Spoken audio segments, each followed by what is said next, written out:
Bismillahirrahmanirrahim. Assalamualaikum warahmatullahi wabarakatuh. Perkenalkan, nama saya Syifa Nur Azkia dengan NIM 11920700073. Di sini saya akan menjelaskan tentang materi fluida statis. Tujuan pembelajaran. Yang pertama, mengaplikasikan fluida statis dalam menyelesaikan permasalahan.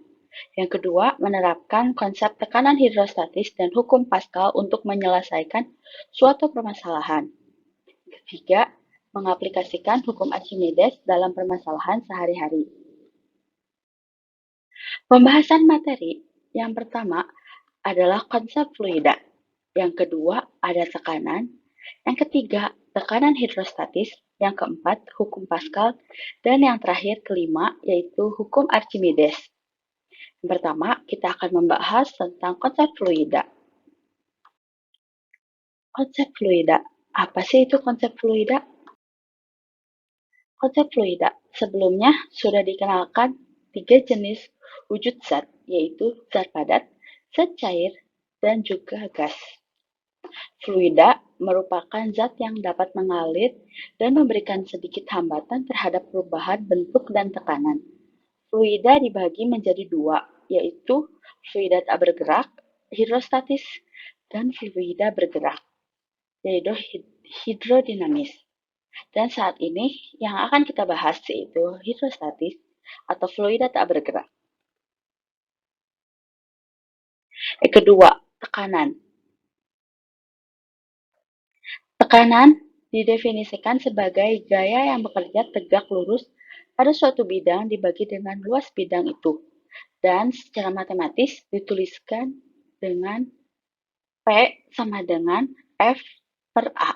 Dengan keterangan P merupakan tekanan, F merupakan gaya, dan A merupakan luas permukaan.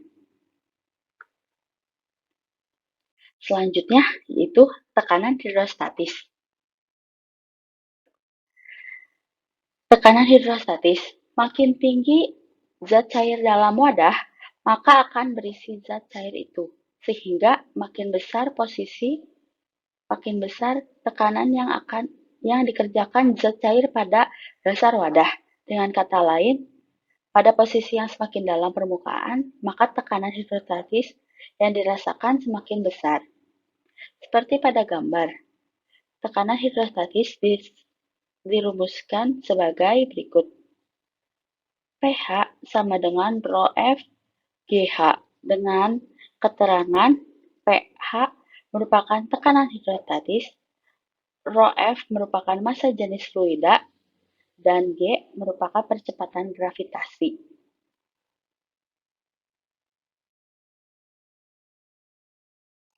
Selanjutnya yaitu hukum Pascal.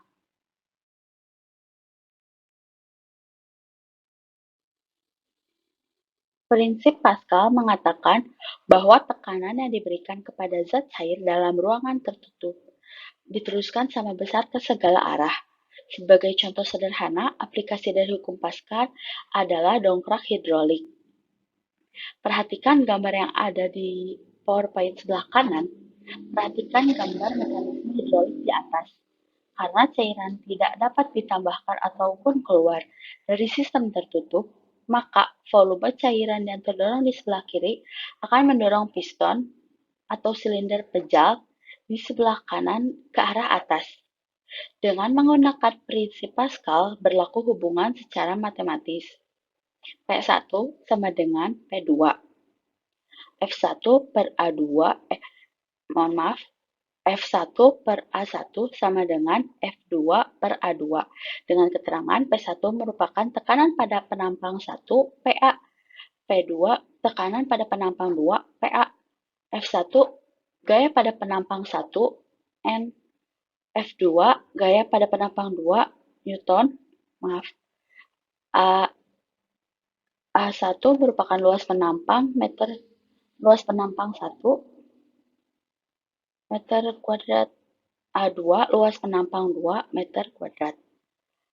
Lalu Penerapan hukum Pascal dalam kehidupan sehari-hari yang menggunakan prinsip ini di antara lain adalah dongkrak hidrolik, pompa hidrolik ban sepeda, mesin hidrolik pengangkat mobil, mesin pengepres hidrolik, dan ring piringan hidrolik. Yang terakhir merupakan materi hukum Archimedes. Hukum Archimedes berbunyi sebuah benda tercelup sebagian atau seluruhnya ke dalam fluida akan mengalami gaya ke atas atau gaya apung, yang besarnya sama dengan berat fluida yang dipindahkannya. Gaya apung merupakan selisih dari gaya berat benda di udara dengan berat benda di dalam fluida. Dengan rumus FA sama dengan WU min WF. FA merupakan gaya ke atas atau gaya apung, WU merupakan gaya berat benda di udara, dan WF gaya berat benda di fluida. Secara matematis dapat dituliskan dengan FA sama dengan rho F dikali VBF dikali G dengan keterangan FA merupakan gaya ke atas, rho F merupakan massa jenis fluida, VBF merupakan volume benda yang tercelup dalam fluida, dan G percepatan gravitasi. Macam-macam hukum Archimedes yang pertama adalah yang paling gambar paling sebelah kiri, yaitu mengapung. Jika benda dicelupkan ke dalam fluida, benda muncul sebagian ke permukaan air. Karena berat benda lebih kecil daripada gaya apung, FA lebih besar daripada W. Ini merupakan konsep mengapung. Dari konsep tersebut dapat dirumuskan hubungan antara massa jenis benda dengan jenis fluida. Selanjutnya, melayang. Jika benda dicelupkan seluruhnya ke dalam fluida, maka gaya apung sama dengan berat benda atau FA sama dengan W. Dan yang terakhir, gambar paling kanan yaitu tenggelam. Jika benda dicelupkan seluruhnya ke dalam fluida atau air, maka gaya apung lebih kecil daripada berat benda atau FA kurang dari W, sehingga benda bergerak ke bawah menuju dasar air. Itu merupakan konsep tenggelam. Selanjutnya, penerapan hukum Archimedes di kehidupan sehari-hari. Yang pertama adalah kapal selam, yang kedua adalah kapal laut, yang ketiga adalah galangan kapal, dan yang terakhir juga balon udara. Mungkin cukup sekian penjelasan tentang fluida statis. Mohon maaf apabila ada kekurangan. Kita sekarang dilanjutkan dengan contoh soal ya.